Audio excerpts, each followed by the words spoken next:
The cold arrived in Providence, Wisconsin at 2:03 a.m. on January 12, 1887. It did not creep in with the dawn. It was a physical assault, a catastrophic plunge that turned moisture in the air into crystalline daggers. The temperature, a bitter but survivable 7 degrees, dropped 45 degrees in less than 90 minutes. The darkness, a normal winter black moments before, transformed into a shrieking white violence that erased the boundary between earth and sky. Inside the log cabin, Gina Hurst felt nothing but the gentle crackle of her fire as the blizzard found no weakness in the reinforced walls she'd spent 2 years perfecting. She checked the mercury thermometer she'd mounted beside her stone hearth. It read a steady 54 degrees. She added a single split oak log to the central chimney, not because she needed the warmth, but because the firelight dancing across the hand-hewn beams reminded her of why she'd survived. Her small gray tabby, Ember, stretched lazily on the wool rug, her purr a sound of absolute security. Outside, Providence was being erased. Inside, it was just another vindication. Gina knew she had done the work. Now all she had to do was wait. 2 years earlier, in the autumn of 1885, Gina Hurst had been an object of pity, then concern, and finally open mockery. An orphan who had been taken in at age 5, she'd spent the next 14 years not earning a daughter's love, but earning her keep. She worked in the Brennan household, not as family, but as unpaid labor disguised as charity, washing, mending, cooking, and finally as a secret apprentice at Erickson's sawmill.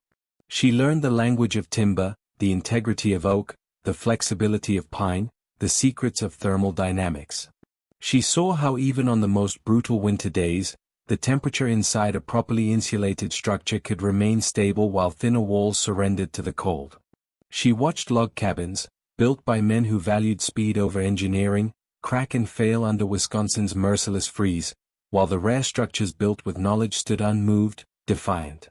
When she'd been cast out with nothing but $5, coins earned through 3 years of secret work at the mill, she didn't beg her adoptive parents for mercy or seek shelter with the church. She went to the land office and spoke to Harold Hutchkins, a man whose cruelty was only exceeded by his greed. Gina laid her $5 silver on the counter, her finger pointing to a listing everyone considered worthless. It was the abandoned Miller cabin, a rotting structure 2 miles east of town that faced a frozen creek. The roof sagged. The foundation had settled. The walls leaked like a sieve. Harold Hutchkins leaned back in his chair, a cruel smile spreading across his face. "That's the old Miller place, girl. It's a death trap. Even the squatters won't touch it. You'll freeze in there before Christmas." Gina nodded, her quiet determination often mistaken for naivety. "I don't intend to freeze in it, Mr. Hutchkins. I intend to rebuild it." The agent laughed, a sharp, dismissive sound. "Rebuild it? Like you're a carpenter? Like you're an engineer?" Gina met his eyes, her voice calm and certain. "Exactly like that." He took her $5, still chuckling as he filled out the deed. "You're buying your own coffin, Gina Hurst. But your money spends the same as anyone's." She walked out of that office with a deed to a condemned structure, $5 poorer but something else richer, the owner of her own fate. The townspeople had already begun placing bets on how long the orphan girl would last in Hurst's coffin. Most gave her until the first hard freeze. The optimists said she might see New Year's. Not a single person in Providence, Wisconsin believed she would see the spring of 1886. They were wrong about everything except the nickname. By the time the White Death blizzard screamed into town 14 months later, that coffin would be the only structure in Providence still breathing. But what they didn't know, what no one could have predicted, was that the girl they'd thrown away like garbage was about to do something that would haunt them for the rest of their lives.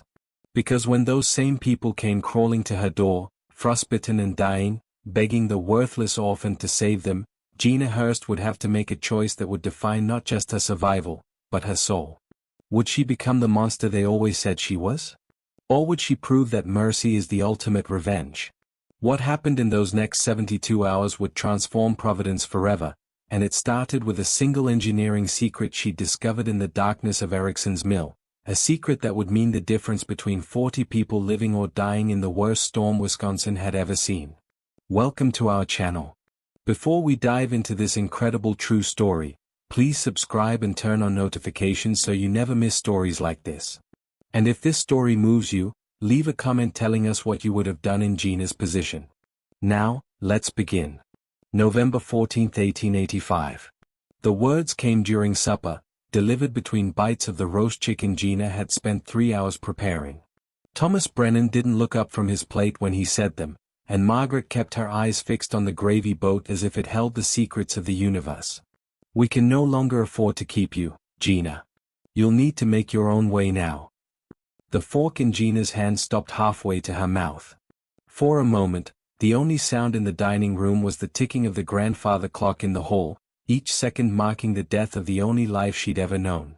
She set the fork down carefully, precisely, the way she'd been taught to do everything in this house for 14 years. "When?" Her voice came out steadier than she expected. "A week should be sufficient for you to make arrangements," Thomas said, finally meeting her eyes. There was no cruelty in his expression, which somehow made it worse. There was nothing at all. Just the blank efficiency of a man balancing his accounts. Margaret dabbed at her mouth with a napkin. "We've given you a home, an education, and Christian values. Surely that's worth something in this world. You're 19 now, Gina. Old enough to manage." Gina wanted to laugh at the word education. 3 years of basic schooling before they pulled her out to work full-time in the house. The real education had come in stolen hours at Erickson's sawmill, where old Lars had taught her things the Brennans would have considered deeply inappropriate for a young woman: mathematics, engineering principles, the structural integrity of load-bearing walls. "Is it the money from the church fund?" Gina asked quietly. She'd overheard Thomas and Margaret arguing about it 2 weeks earlier, something about the widow Hutchkins accusing Thomas of mismanaging the charitable donations. "I know there's been talk." Thomas's jaw tightened. "That matter is none of your concern.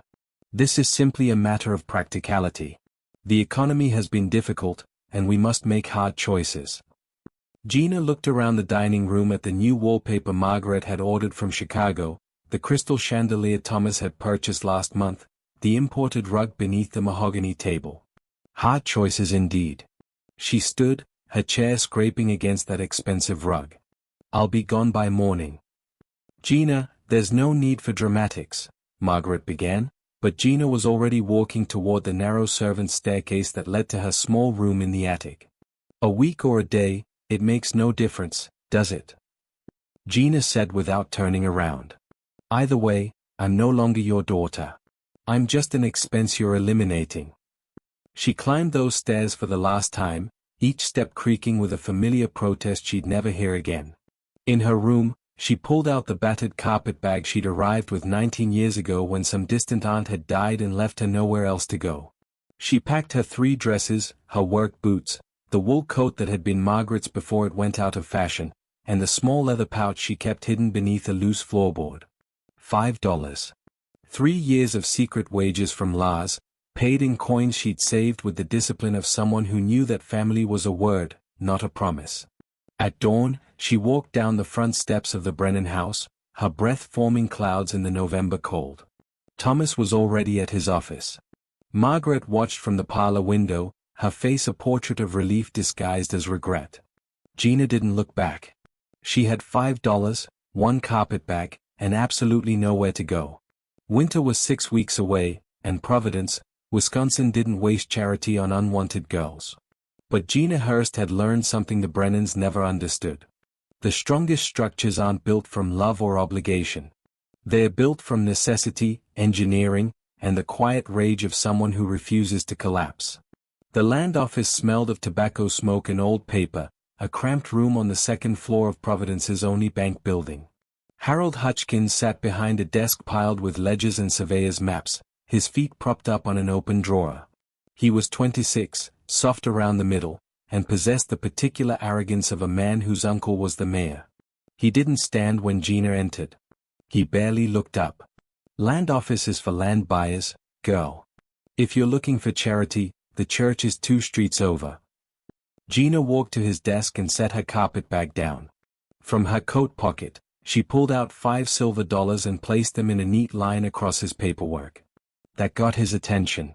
Harold's feet came off the drawer. He leaned forward, eyeing the coins with the expression of a man recalculating his assumptions. That's real money. Where'd you steal it? I earned it. I'm here to buy property. He laughed, a sharp bark that echoed off the tin ceiling. Property? You got $5 and a dream, is that it?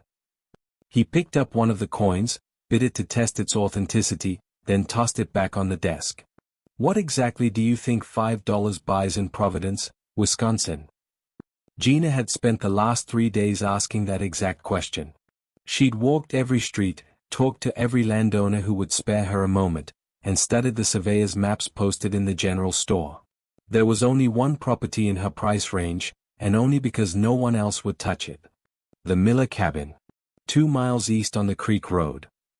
Harold's expression shifted from amusement to something approaching genuine surprise.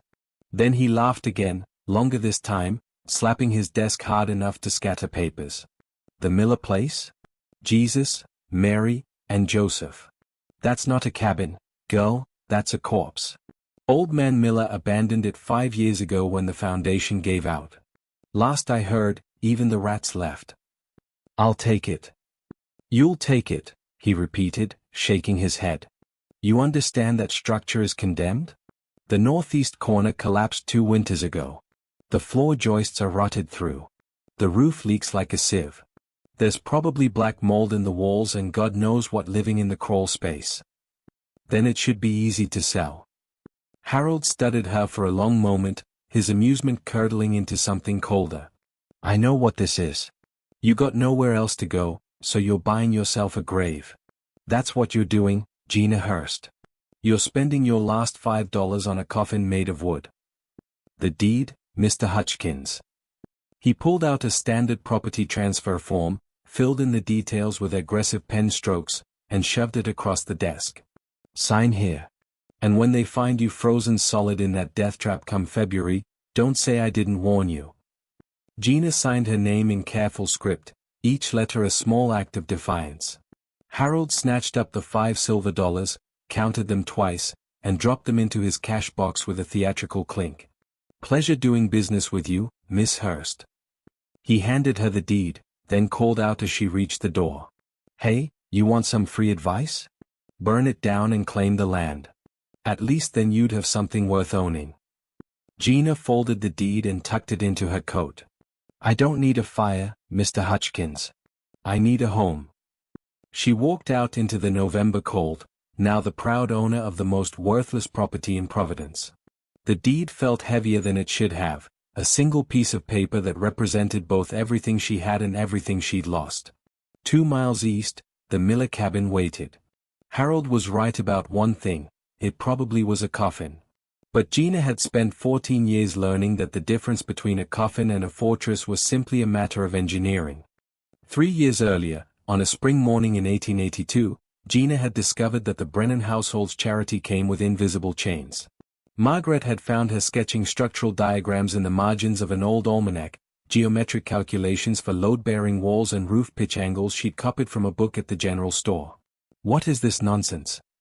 Margaret had demanded, tearing the page from Gina's hands. Young women don't fill their heads with mathematics and building plans. It's unnatural. Unwomanly. She'd thrown the sketches into the kitchen fire and assigned Gina an extra day of laundry as penance for wasting time on masculine foolishness.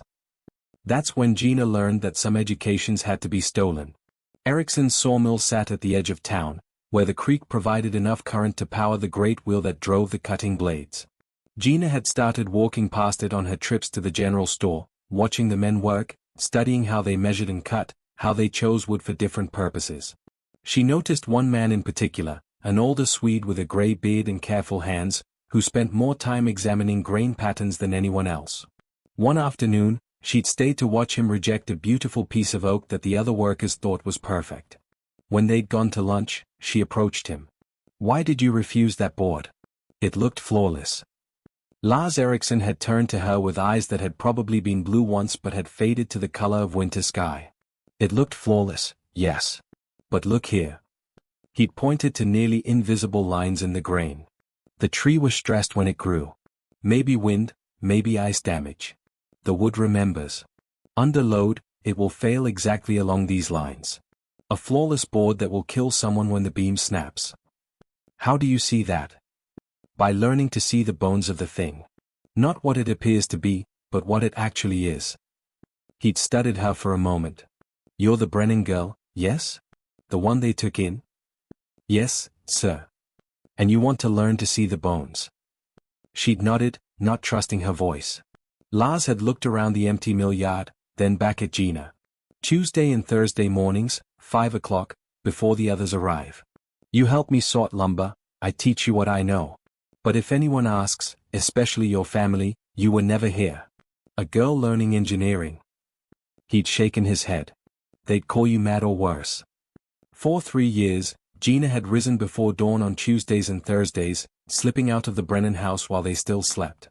Lars taught her everything: how to read wood grain, calculate load distribution, understand thermal dynamics and moisture content.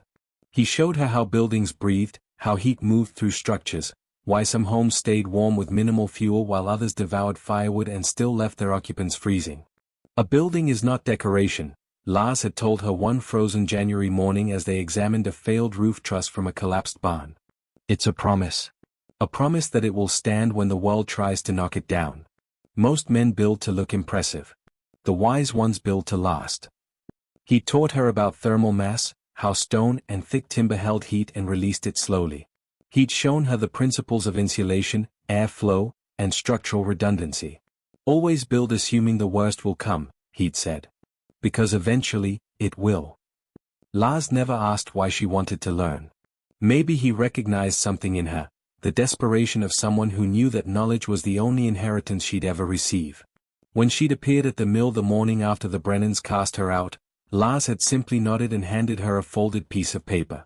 On it were detailed sketches, a cabin renovation plan, complete with calculations for thermal efficiency and structural reinforcement.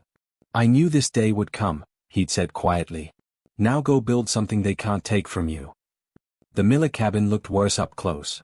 The northeast corner had collapsed inward like a broken rib cage, exposing rotted timbers and a foundation that had shifted so badly the remaining walls leaned at a 5-degree angle. The roof sagged in the middle, its cedar shakes green with moss and gaps wide enough to see sky through. When Gina stepped inside for the first time, her boot went straight through a floor joist, punching into the crawl space below. Harold Hutchkins had been generous in his assessment. This wasn't a coffin. It was already a grave. She stood in the center of that ruin as the November wind whistled through the gaps, and pulled out Lars's sketches. Foundation first. Always foundation first. The work began at dawn the next day. Gina salvaged stone from the creek bed, hauling them one by one in a makeshift sling she'd fashioned from her old apron. She couldn't afford a horse or cart, so she became both. By the end of the first week, her hands were raw and bleeding, her shoulders screaming with pain she'd learned to ignore. The townspeople noticed. Of course they noticed. Providence was too small for a 19-year-old girl rebuilding a condemned cabin to go unnoticed. They came out to watch, at first in curiosity, then in amusement. Martin Fletcher, who owned the largest ranch in the county, rode out with his sons one afternoon and sat on his horse watching Gina dig out the collapsed foundation. Look at that, he'd called to his boys, loud enough for Gina to hear. The Brennan charity case thinks she's a carpenter now. Next she'll be wearing trousers and spitting tobacco. His sons had laughed dutifully. Gina had kept digging. By December, when the first real snow fell, she'd rebuilt the foundation and begun replacing the rotted floor joists with salvaged lumber from the old Peterson barn that had collapsed 2 years prior. She worked by lamplight when darkness came too early, her breath forming clouds in the freezing air. The women of Providence were less cruel but more pitying. Mrs. Hutchkins, the mayor's wife, had stopped her carriage one bitter afternoon and offered Gina a position as a housemaid. This is madness, dear. A young woman living alone in this structure. It's not proper. Come work for us. We'll provide room and board.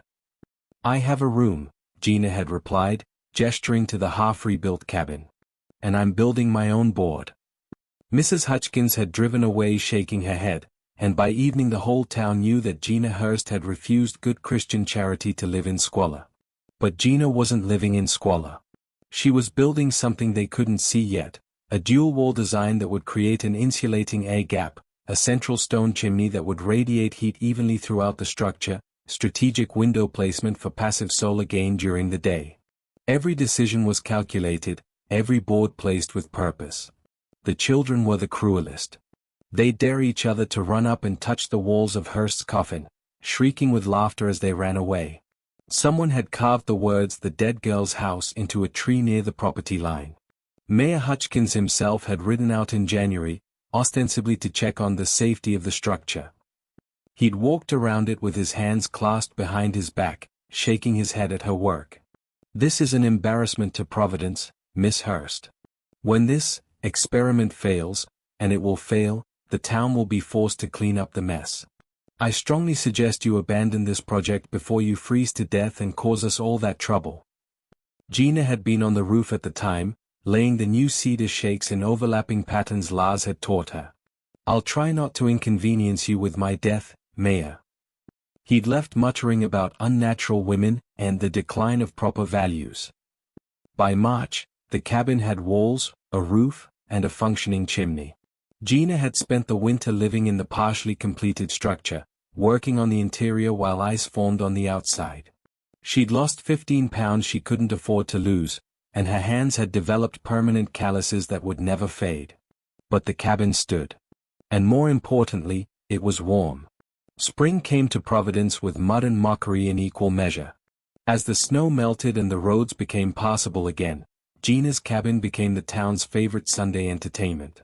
Families would drive out in their carriages after church, dressed in their finest, to marvel at what they'd taken to calling the Hearst Folly. The name had been coined by Reverend Patterson during a sermon about the sin of pride. "There are those who believe they can defy the natural order," he'd thundered from his pulpit, "who think a woman can do a man's work, who build monuments to their own foolishness. But the Lord humbles the proud, and winter will be his instrument." That the cabin had survived winter seemed to trouble no one. They simply moved the goalposts of her failure forward. "Just wait until next winter," they said. "Wait until a real storm comes." The children were relentless. They'd turned approaching the cabin into a game of courage, like touching a haunted house. The bravest ones would run up to the walls, slap them with their palms, and sprint back to their friends shrieking with terrified delight. The more creative ones left gifts, a crude wooden coffin carved with her name, a wreath of dead flowers, a hand-painted sign that read "Abandon Hope." Gina collected them all and used the wood for kindling. In May, Mayor Hutchkins made it official.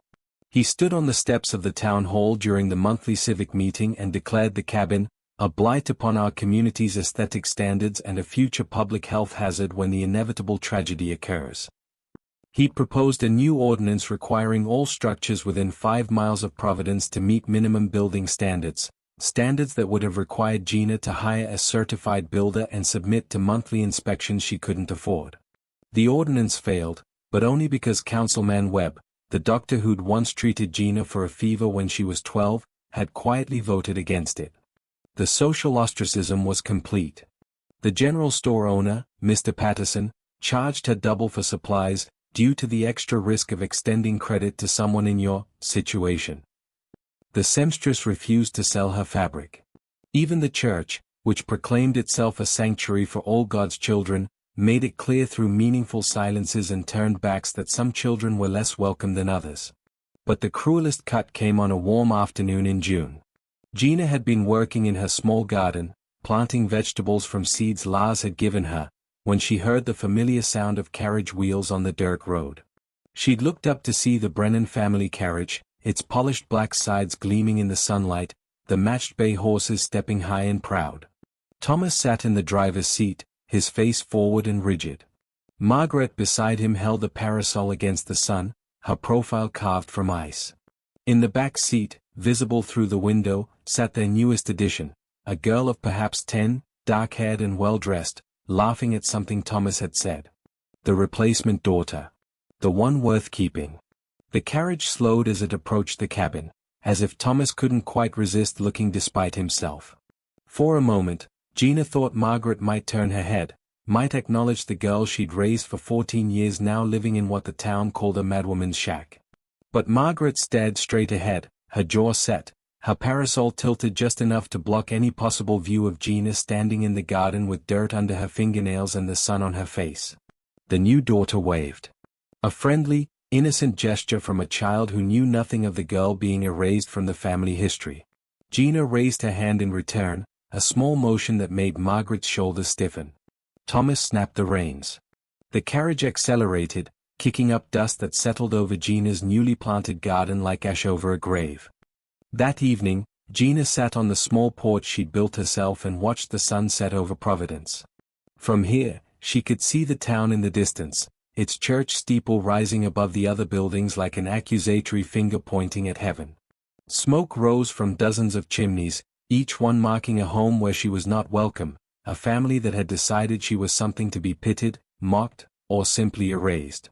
She'd heard the whispers at the general store. Poor thing. Tragic, really. Someone should do something. But doing something meant offering actual help, and that would require acknowledging she might succeed. It was safer to predict her failure, to make her folly a cautionary tale they could tell their daughters about the dangers of stepping outside the boundaries drawn by men who'd never built anything more permanent than their own certainty. Let them watch, Gina thought. Let them laugh and point and avert their eyes. She was building something they couldn't see yet. Something that didn't require their approval to stand. By August, the cabin had transformed into something the townspeople couldn't understand, which made them dismiss it even more thoroughly. Where they saw a small, unimpressive structure with walls that looked too thick and windows that seemed oddly placed, Gina saw a fortress of applied physics and patient engineering. The central stone chimney was her masterpiece. She'd spent 6 weeks hauling creek stone and mixing mortar, building it from the foundation up through the roof. But unlike the traditional chimneys in Providence that vented heat straight up and out, Gina had designed hers with internal baffles that forced the hot air to travel through a serpentine path, radiating warmth into the walls themselves before finally escaping. The stone would absorb heat during the day and release it slowly through the night, turning the entire structure into a thermal battery. Lars had visited once in July, ostensibly to deliver some surplus lumber but really to inspect her work. He'd spent an hour examining the chimney, running his weathered hands over the stonework, checking the mortar joints, studying the angle of the flue. "This is good work, Gina. Better than good." He tapped the stone near the hearth. "This will still be warm at midnight from a fire you lit at noon." That's the calculation. Calculation is one thing. Building it true is another. He'd smiled, the first real smile she'd seen from him in months. "You've built it true." The dual-wall construction had confused the few townspeople who'd bothered to look closely. Why would anyone build walls 18 inches thick when 8 inches was standard? They saw waste. Gina saw an insulating air gap that would trap heat in winter and keep the interior cool in summer. She'd left strategic gaps at the top and bottom of the wall cavity to allow for convection currents, creating a natural circulation system that required no mechanical intervention. The windows were placed with mathematical precision. The south-facing wall had larger openings to capture the low winter sun, while the north wall had only one small window to minimize heat loss. She'd salvaged glass from an abandoned church in the next county, hauling the precious panes back wrapped in quilts, installing them with putty she'd made herself from linseed oil and chalk dust. By September, she'd finished the storm cellar. 6 feet deep, lined with stone, accessible through a trapdoor in the kitchen floor. She'd spent weeks stocking it, preserved vegetables, smoked meat from a deer she'd shot herself, sacks of flour and cornmeal, candles, lamp oil, firewood. The townspeople who saw her hauling supplies assumed she was hoarding out of paranoia. "The mad girl thinks the end times are coming," Mrs. Fletcher had announced at the general store, loud enough for Gina to hear from the next aisle. Let them think what they wanted. Gina was thinking about the winter of 1883, when a late blizzard had trapped families in their homes for 5 days. 3 people had died, not from cold, but from lack of preparation. The well was her final project. She dug it herself through 15 feet of soil and clay until she hit the water table, then lined it with stone and installed a hand pump she'd bartered for with 2 weeks of sewing work. The well was deep enough that the water would never freeze, even in the coldest winter, and positioned close enough to the cabin that she could access it without going outside. By October, when the first frost painted the windows white, the cabin was complete. It had cost her every dollar she'd earned, every favor she could call in, and every hour of daylight for 11 months. Her hands bore permanent scars from the work. Her back ached in ways she suspected would never fully heal. But when she lit the fire in her stone chimney on the first truly cold night, the temperature inside rose to 54 degrees and held there with a steadiness that made her want to weep. Outside, the wind howled. Inside, the cabin breathed with her, warm and solid and unshakably real. She stood in the center of her small home, feeling the heat radiating from the stones, watching the firelight dance across the hand-hewn beams, and understood something profound. The Brennans had given her charity. Lars had given her knowledge. But this she had given herself. In Providence, the betting pools on when Gina Hurst would freeze to death remained active. The odds makers were generous, giving her until January at the latest. They would all lose their money. The winter of 1886 arrived with cold but not catastrophe, the kind of season old-timers called reasonable. Temperatures dropped to 10 below on the worst nights, snow fell in manageable amounts, and the wind, while bitter, lacked the murderous intent of truly historic storms. For Providence's residents, it was still a winter that demanded respect. Families burned through cords of firewood, keeping fires roaring from dawn until bedtime. The general store sold out of lamp oil twice. Children wore layers of wool even indoors, and every morning brought the ritual of breaking ice in water buckets. In her cabin 2 miles east, Gina burned 3 logs a day. 3. The stone chimney absorbed the heat from her small morning fire and radiated it back through the day and into the evening. The dual-wall construction trapped warmth like a careful hand cupped around a candle flame. On the coldest nights, when her neighbors were feeding their stoves every 2 hours, Gina slept comfortably under a single quilt, the ambient temperature in her cabin never dropping below 48 degrees. She'd done the mathematics. At her current consumption rate, the firewood she'd stockpiled would last 3 winters. Her neighbors would be lucky to make it through one. Dr. Webb noticed first. He'd been called out to the Morrison farm for a difficult birth in late December and had stopped at Gina's cabin on his way back to town, concerned that she might need medical attention in the brutal cold. She'd answered the door in her shirt sleeves. "Good God, girl, are you trying to freeze?" he'd started, then stopped as the warmth from inside rolled out to meet him. "May I come in?" Gina had stepped aside, and Dr. Webb had entered slowly, his medical bag in hand, his eyes taking in everything with the careful observation of a man trained to notice details. He'd walked to the stone chimney, placed his palm against it, then moved to the walls, touching them as Lars had done months before. "How much firewood are you burning?" he'd asked finally. 3 logs a day, sometimes 4. He turned to look at her, and in his eyes she saw something she hadn't seen from anyone in Providence for over a year: respect. "I burn 20. My house is twice the size of yours, but still, this shouldn't be possible." "It's not magic, Dr. Webb. It's thermal mass and insulation." He'd spent an hour examining her work, asking questions that showed a genuine desire to understand rather than to mock. Before he left, he'd taken her hand in both of his. "What you've built here, Gina, it's remarkable. I'm going to tell people about this." He'd kept his word. Dr. Webb spent the next month explaining to anyone who would listen that Gina's cabin was an engineering marvel, that she'd solved problems of heat retention that Providence's finest homes still struggled with. The town's response was predictable: she'd gotten lucky with a mild winter. "Wait until a real cold snap comes," Mayor Hutchkins had declared at the January town meeting. "Wait until we get a proper blizzard. That little shack will be a tomb, mark my words." Martin Fletcher, warming his hands by the pot-bellied stove in the general store, had been more dismissive. "Webb's gone soft on the girl. She probably charmed him somehow. Women have their ways." Even Mrs. Patterson, who prided herself on Christian charity, had found a way to diminish it. "I'm sure Dr. Webb means well, but he's not a builder. The cabin is probably just small enough that any heat at all feels warm. It's simple physics, really. Nothing special. Simple physics." Gina would have laughed if it weren't so perfectly ironic. The Brennans said nothing publicly, but Gina heard through Lars that Thomas had begun asking pointed questions about heating costs and insulation methods. Margaret, apparently, had complained all winter about the drafts in their fine 2-story home, about how the bedrooms were always freezing despite the fires burning downstairs. By March, when the winter released its grip and the first crocuses pushed through the melting snow, Gina had used less than a quarter of her firewood supply. Her neighbors had empty woodsheds and lighter wallets, having bought emergency cords at inflated prices from suppliers who knew desperation when they saw it. Dr. Webb visited one last time before spring truly arrived. "You proved them all wrong, Gina." "No," she'd replied, watching the smoke from Providence's chimneys rise into the clear sky. "I proved the mathematics right. Them, I haven't proved anything to yet. They'll see eventually." Gina had smiled, a small tired expression that held no joy. "They'll see when they have no other choice." She didn't know how prophetic those words would be.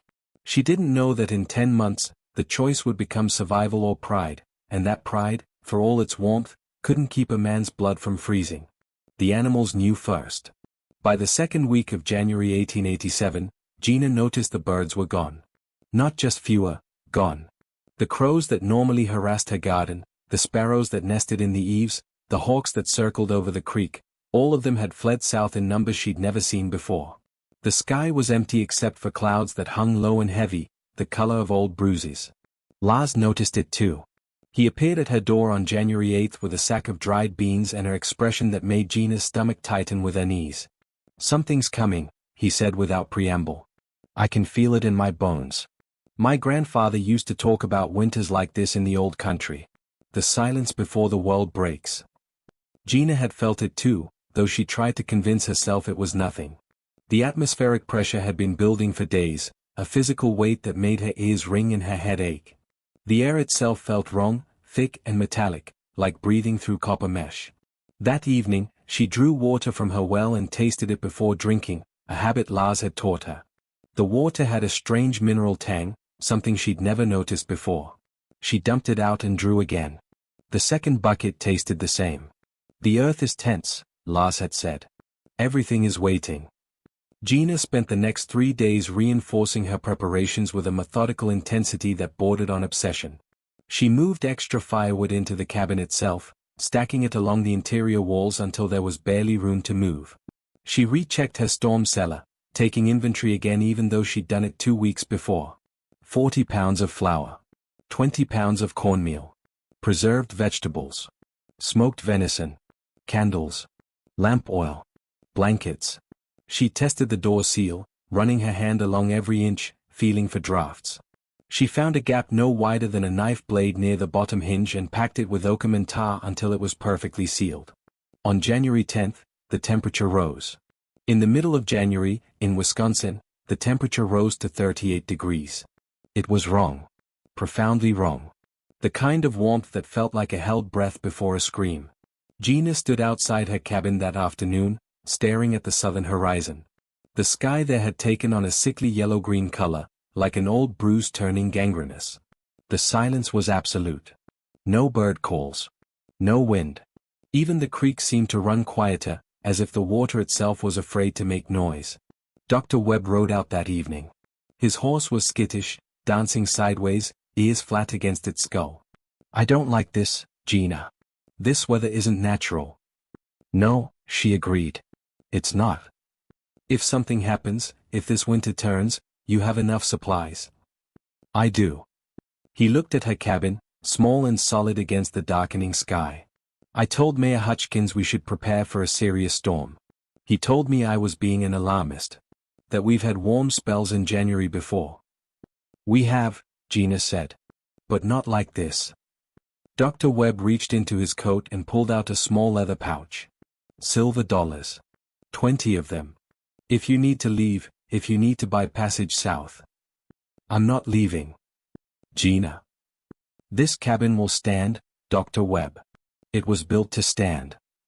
He studied her face for a long moment, then nodded and tucked the pouch back into his coat. "I believe you. God help me, I believe you. But I'm not sure Providence does." That night, Gina lit a fire in her stone chimney and sat watching the flames. The temperature outside had begun to drop again, plummeting with a speed that felt vindictive. By midnight, it was back to 15 degrees. By 2 in the morning, it was 0. The barometer on her wall, a gift from Lars, showed the atmospheric pressure dropping like a stone thrown down a well. Ember, her gray tabby, refused to leave Gina's lap, claws digging into her skirt with an urgency that needed no translation. At 1:47 a.m. on January 12, the wind began. Not gradually, not with warning. It simply arrived, a sustained roar that sounded like the earth itself was screaming. Gina felt the cabin shudder once, a single tremor, then go still as the structure's mass and engineering absorbed the assault. She checked her thermometer. 52 degrees inside. Outside, she could hear the temperature falling with every gust, the cold descending with the weight and speed of an avalanche. The White Death had arrived. And somewhere in Providence, 2 miles west, every poorly built, aesthetically pleasing, conventionally designed home was about to discover exactly what happened when pride met physics in a storm that didn't care about either. At 2:03 a.m., the temperature was 7 degrees above zero. At 3:33 a.m., it was 38 degrees below. 45 degrees in 90 minutes. The kind of drop that didn't just threaten life, it erased it. Gina felt the change through the walls themselves, a bone-deep cold that pressed against her cabin like a living thing searching for weakness. The wind had escalated from a roar to something beyond sound, a physical force that made the air itself a weapon. Through her small north window, she could see nothing but white chaos, snow moving horizontally with such velocity it had ceased to be snow and become something closer to airborne ice shrapnel. Her thermometer read 54 degrees. The fire in her stone chimney burned low and steady, the thermal mass doing exactly what she'd calculated it would do, absorbing, storing, and releasing heat in a cycle that required almost no fuel to maintain. Outside, Providence was dying. The sound reached her around 2:45 a.m., a deep, resonant crack that cut through even the wind's shriek. Somewhere in town, something structural had failed. Then another crack. And another. The symphony of civilization's collapse played in percussive bursts that made Gina's stomach clench with helpless dread. In Providence, Thomas Brennan woke to the sound of his bedroom window exploding inward, glass and snow and cold pouring into the room like a breach in a ship's hull. He'd stumbled from bed, his nightshirt inadequate against cold that felt like being stabbed with frozen knives, and realized with dawning horror that the heat from the downstairs fires had fled. The house's thin walls, its aesthetic large windows, its impressive high ceilings, all the things that made it the finest home in Providence, were now conducting cold with the efficiency of a malicious machine. Margaret was already awake, wrapping the new daughter, Sarah, in every blanket they owned. Thomas, the house is freezing. The fires are going out. That's impossible. We filled the stoves before bed. Another window exploded. Then a sound from above that Thomas would remember for the rest of his life, the groan of wooden roof beams accepting a load they were never designed to bear. Ice had been accumulating for 30 minutes, and the weight was already catastrophic. Get Sarah. Get downstairs. Now. Across town, Mayor Hutchkins was making the same terrible calculations. His mansion, the pride of Providence with its imported fixtures and grand design, was hemorrhaging heat from every decorative window, every impressive doorway, every architectural flourish that prioritized beauty over survival. His wife was weeping, his children huddled around a parlor fire that couldn't compete with the cold pressing in from all sides. Martin Fletcher, the ranch owner who'd mocked Gina's cabin from his horse, discovered that his new barn had collapsed under the ice load, crushing 8 of his prize cattle. His ranch house fared little better. The roof over the eastern wing sagged dangerously, creaking with sounds that promised imminent failure. By 3 a.m., the exodus had begun. Families fled into the storm wearing every piece of clothing they owned, carrying children, dragging elderly parents, abandoning their homes because staying meant freezing to death in their own beds. They stumbled through snow that was already hip-deep, through wind that knocked grown men off their feet, through cold that turned exposed skin black in minutes. Some headed for the church, that sturdy stone building that seemed like it might withstand anything. They found it dark and locked, Reverend Patterson having fled to his sister's home in Madison 2 days earlier, warned by instincts he'd credited to divine providence. Some tried to reach neighbors, to consolidate families in the sturdiest homes. They discovered there were no sturdy homes. Providence had been built in boom times by men who valued impressiveness over engineering, who'd never seen a storm like this and couldn't have imagined one if they tried. Dr. Webb, clutching his daughter Emma who was already showing signs of hypothermia, made a decision that would save both their lives. He pointed his horse east, toward the creek road, toward the small cabin everyone had called a coffin. Others followed, not because they believed in Gina's engineering, but because there was nowhere else left to go. By 3:30 a.m., the temperature had reached 38 below zero, and Providence, Wisconsin, that monument to conventional wisdom and proper society, had ceased to exist as anything but a collection of failing structures and desperate people learning the difference between architecture and survival. The first knock came at 2:43 a.m., exactly as Gina had known it would. She'd been sitting in her rocking chair, watching the door, waiting for the sound of desperation that had been inevitable from the moment the temperature began its murderous plunge.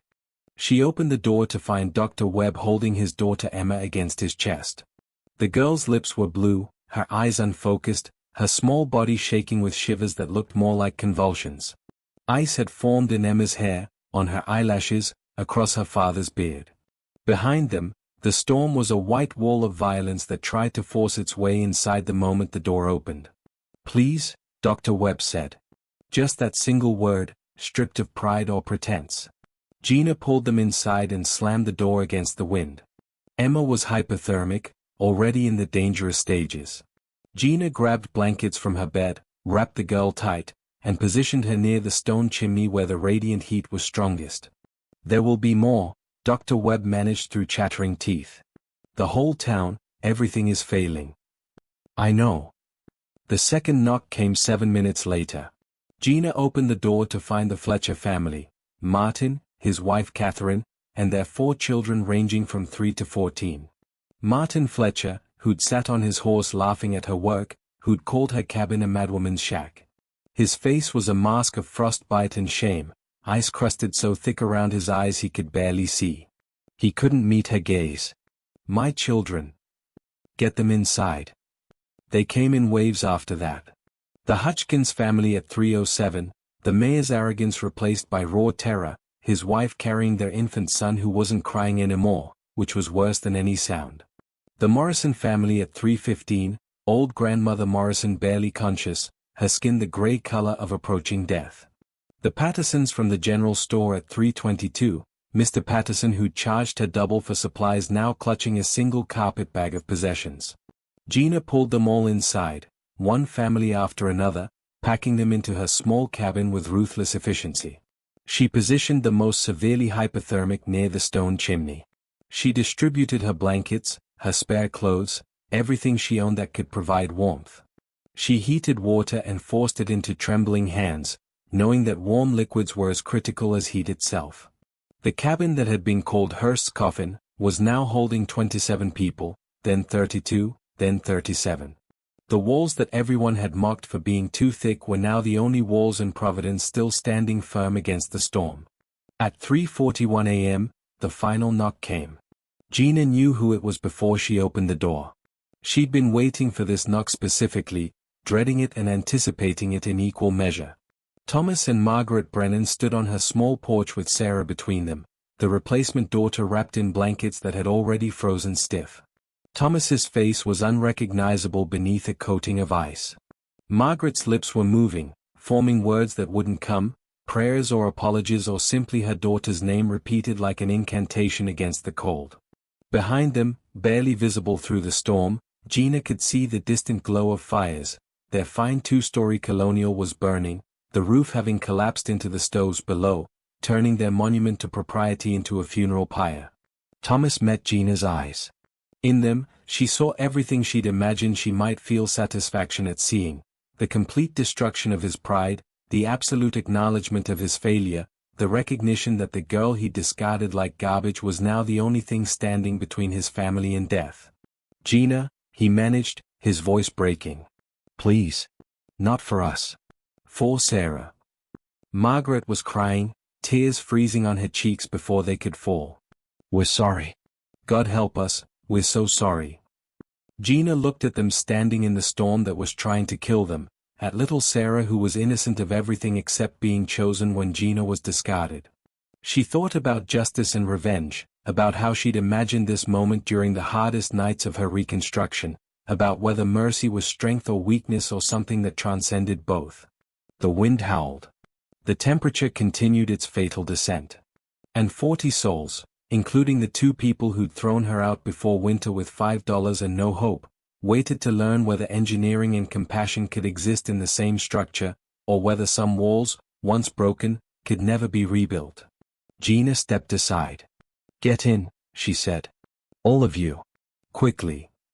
The moment stretched between opening the door and stepping aside, a sliver of time that contained every hurt Gina had accumulated like stones in her pockets over the past 14 months.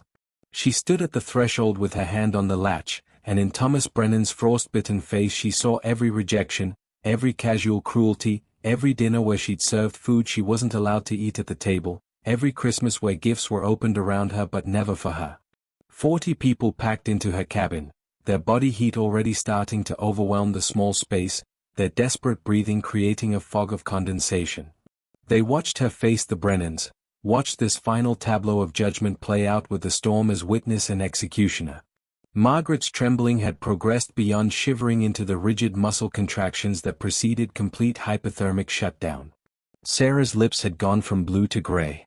Thomas's hands, extended in supplication, showed the black edges of severe frostbite on 3 fingers. Without immediate intervention, he would lose them. Without shelter in the next 10 minutes, all 3 of them would lose everything. Gina could see the mathematics of their death as clearly as she'd seen the engineering of her survival. She knew exactly how long they had: 6 minutes before Sarah would lose consciousness, 12 before irreversible damage set in for Margaret, perhaps 20 before Thomas's heart would simply stop from the impossible work of trying to heat blood that had become a slush of ice crystals. Behind her, the cabin held everyone who'd hurt her. Martin Fletcher who'd mocked her from his horse. Mayor Hutchkins who'd tried to shut her down with his ordinance. Mr. Patterson who'd charged her double. Mrs. Hutchkins who'd offered her a maid's position instead of acknowledging her as an equal. The children who'd dared each other to touch her walls like she was contagion. The town that had turned her survival into entertainment and her engineering into folly. And in front of her, the 2 people who'd shaped every insecurity she carried, who'd given her 14 years of servitude disguised as family, who'd replaced her the way you'd replace a broken tool with a newer model. This was justice, wasn't it? The natural consequence of their choices meeting the reality they'd refused to see. She'd built something that would stand. They'd built nothing but assumptions and discovered, too late, that assumptions don't insulate against cold. She could close the door. Not slam it, that would be dramatic and she'd never been dramatic. Just close it with the same quiet efficiency they'd used to close the door of their home behind her that November morning. A simple action. A practical decision. Economics, Thomas had called it. Mathematics. 40 people would survive. 3 would die. The arithmetic was clean. Gina looked at Sarah, 10 years old and blameless, her small hand clutching Margaret's frozen sleeve. Sarah who'd waved from the carriage with innocent friendliness, who'd never chosen to be the replacement any more than Gina had chosen to be replaced. Sarah who was dying because of decisions made by adults who'd valued appearance over engineering, pride over preparation, conventional wisdom over truth. Laz's voice echoed in her memory, "A building is a promise. A promise that it will stand when the world tries to knock it down." But what was a person? What promise did Gina owe to the girl she'd been, the one who'd been discarded? What promise did she owe to the woman she'd become, the one who'd survived not through their charity but despite their cruelty? She felt the weight of every person watching, waiting for her to become either a savior or exactly what they'd always said she was: mad, broken, lesser. They'd written her story for her, narrated her failure before she'd even begun. Now she had the power to write the ending they deserved. Margaret's eyes met hers, and in them Gina saw not the cold righteousness that had characterized their relationship, but something raw and human and completely stripped of pretense. Not an apology, there wasn't time for apologies, but an acknowledgement. A recognition that the girl they'd thrown away had become the woman they needed, and that this reversal wasn't poetic justice but simple, terrible truth. Gina's hand tightened on the door latch. Then she stepped aside. "Get them to the chimney," she said to Dr. Webb. Sarah first, then Margaret. Thomas, sit down before you fall down. She didn't do it for them. She did it for the girl she'd been, who'd spent 14 years learning that family was a word people used when they needed something from you. She did it to prove that she could be everything they'd never been, prepared, capable, and strong enough to save people who'd never saved her. The door closed behind the Brennans. 43 souls now breathed in the cabin called the $5 coffin. The storm raged outside with biblical fury. Aunt Gina Hurst, the unwanted daughter, began the methodical work of keeping alive every person who'd predicted her death. The storm broke at 6:47 a.m. on January 13th, the wind dying as suddenly as it had arrived, leaving behind a silence so profound it felt like the world had forgotten how to make sound. Through her small windows, Gina watched the sky lighten from black to gray to a pale, apologetic blue that seemed obscene after the violence of the night. Inside the cabin, 43 people stirred from exhausted sleep, packed so tightly that movement required coordination. The thermometer still read 52 degrees. The stone chimney radiated gentle heat. The walls that had been mocked for being too thick had not creaked, had not groaned, had not surrendered a single degree to the cold that had tried to murder them all. Gina opened the door to a transformed world. Snow had drifted 15 feet high against the north side of her cabin, sculpted into sharp peaks by winds that had exceeded 80 miles per hour.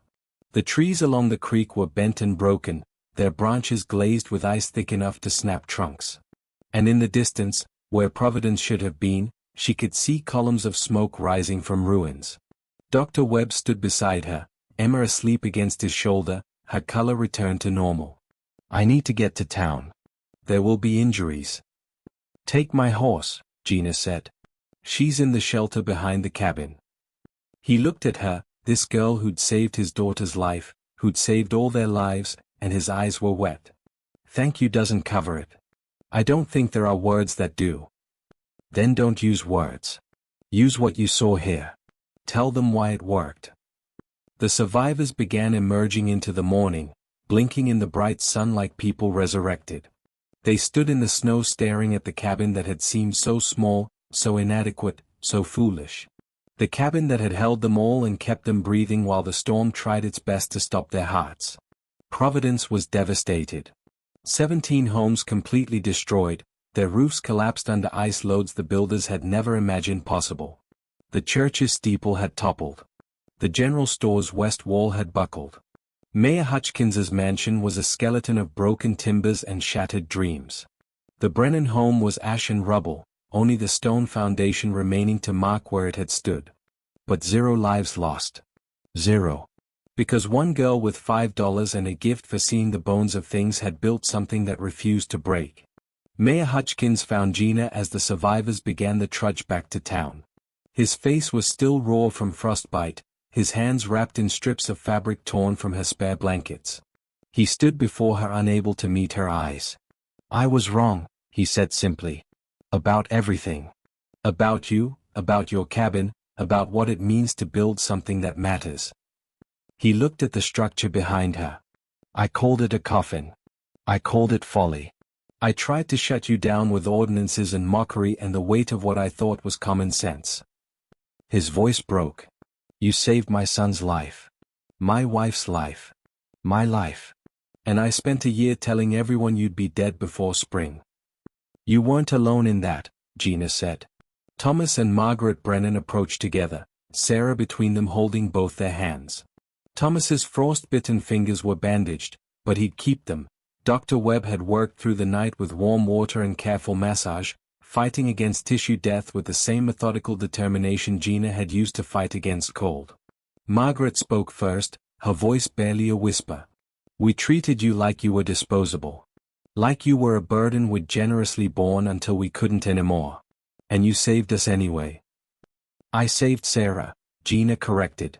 You were just attached to her. Thomas flinched like she'd struck him, but nodded. That's fair.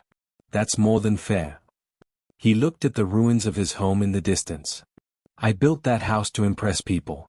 To show Providence that Thomas Brennan was a man of substance.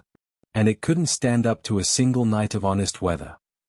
You built it with pride instead of engineering, Gina said. Pride is a poor insulator. What can we do? Margaret asked. How can we possibly make this right? Gina looked at them, at the desperation in their faces, and felt something unexpected, not satisfaction, but a profound exhaustion. Revenge would have been easier. Hatred would have been simpler. But she'd spent the night keeping them alive, and in doing so had discovered that the opposite of love wasn't hate. It was indifference. You can rebuild better, she said finally. You can learn what I learned, that structures built on anything other than truth will eventually fall. And you can remember that worth isn't given by people who claim to love you. It's built by your own hands when everyone says it's impossible. The town gathered around her cabin as the morning stretched toward noon, 43 survivors standing in the snow, looking at the small structure that had seemed so inadequate and proven so essential. Someone started calling it the miracle, but Dr. Webb corrected them sharply. It's not a miracle. Miracles are random. This was engineering, planning, and the intelligence to see what the rest of us refuse to acknowledge. He gestured at the cabin. This is what happens when you build for reality instead of appearance. When you value survival over status. When you listen to someone the world tells you to ignore. By evening, as temporary shelters were being erected in Providence and families began the work of salvaging what they could, a delegation approached Gina. Town council members, builders, the few remaining business owners. They wanted her to consult on the rebuilding. They wanted to learn her methods, understand her engineering, implement her principles in every structure they raised from the ruins. We'll pay you, Mayor Hutchkins said. Whatever you think is fair. Gina looked at them, these people who'd spent a year treating her survival as entertainment and her engineering as madness. She thought about Lars, who taught her to see the bones of things. She thought about the girl she'd been, walking away from the Brennan house with $5 and nowhere to go. She thought about the woman she'd become, standing in front of a cabin she'd built with her own hands that had kept 43 people alive through a storm that would be remembered for generations. I'll teach you, she said. Not for money, but because buildings are promises, and Providence needs to learn how to keep them. The town's transformation was slow and imperfect, built on the recognition that conventional wisdom had nearly killed them all. But Gina's transformation was immediate and complete. She understood finally that the Brennans hadn't thrown her away, they'd freed her. Freed her to build something real while they built monuments to pride that couldn't withstand a single night of truth. The cabin still stood long after Gina was gone, preserved as a testament not to survival, but to the stubborn, brilliant, fierce insistence of one young woman who'd refused to let the world's dismissal define her worth. They eventually put a plaque on it, though the words never quite captured the full story. What they should have said was simpler. She was told she'd built a coffin.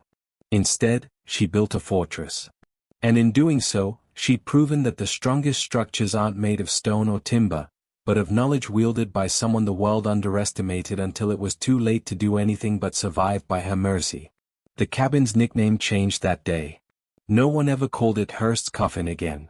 They called it what it had always been, what Gina had known from the first day she'd set stone to foundation and timber to frame. They called it home. The cold arrived in Providence, Wisconsin at 2:03 a.m. on January 12, 1887. It did not creep in with the dawn. It was a physical assault, a catastrophic plunge that turned moisture in the air into crystalline daggers. The temperature, a bitter but survivable 7 degrees, dropped 45 degrees in less than 90 minutes.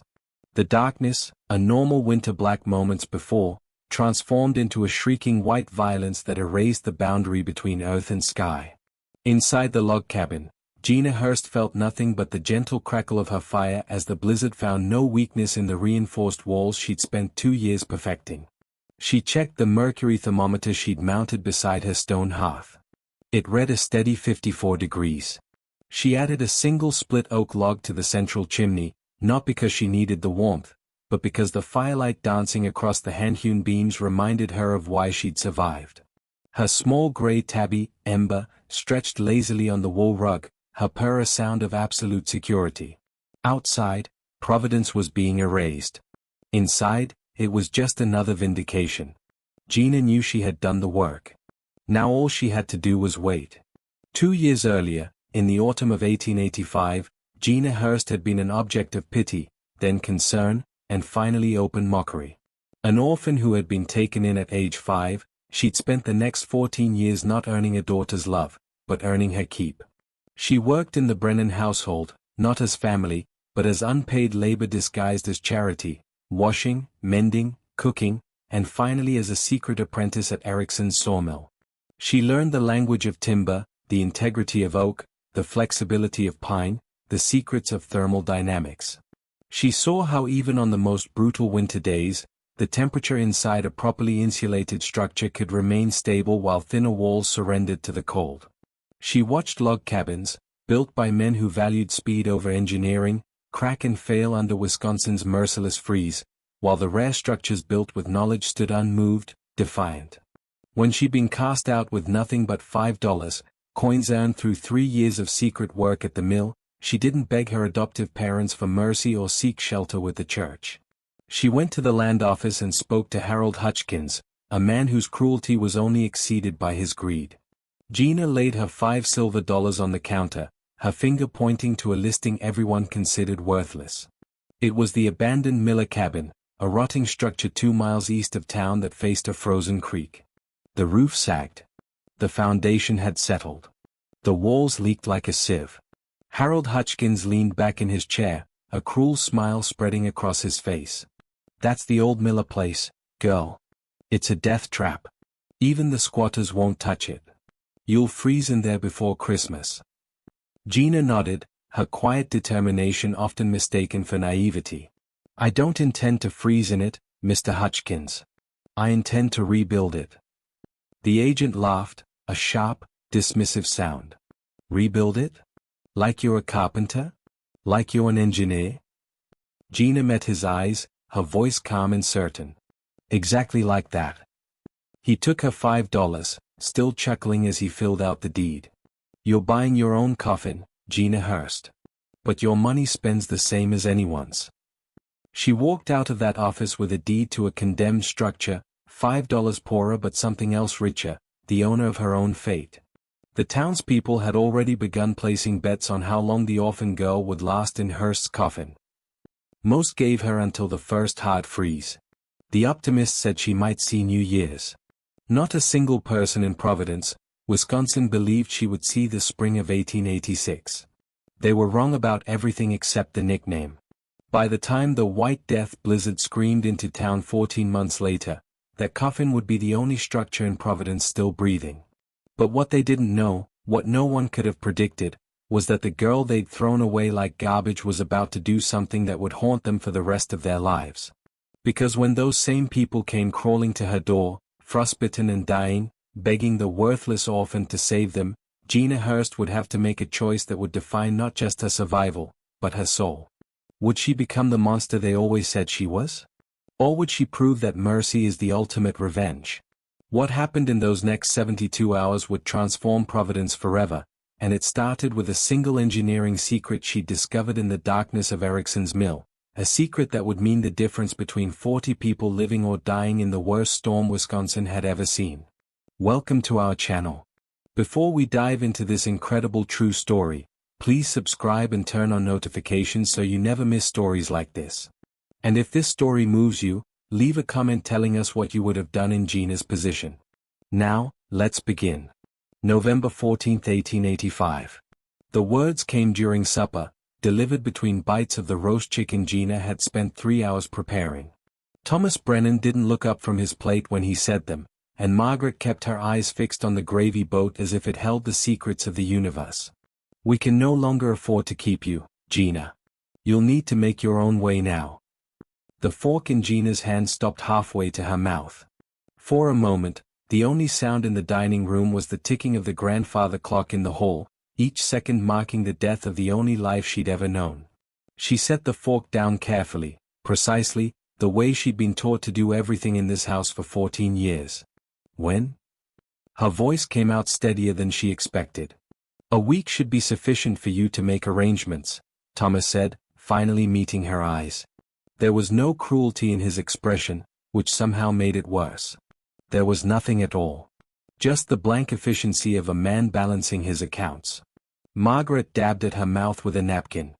We've given you a home, an education, and Christian values. Surely that's worth something in this world. You're 19 now, Gina. Old enough to manage. Gina wanted to laugh at the word education. 3 years of basic schooling before they pulled her out to work full-time in the house. The real education had come in stolen hours at Ericsson's sawmill, where old Lars had taught her things the Brennans would have considered deeply inappropriate for a young woman: mathematics, engineering principles, the structural integrity of load-bearing walls.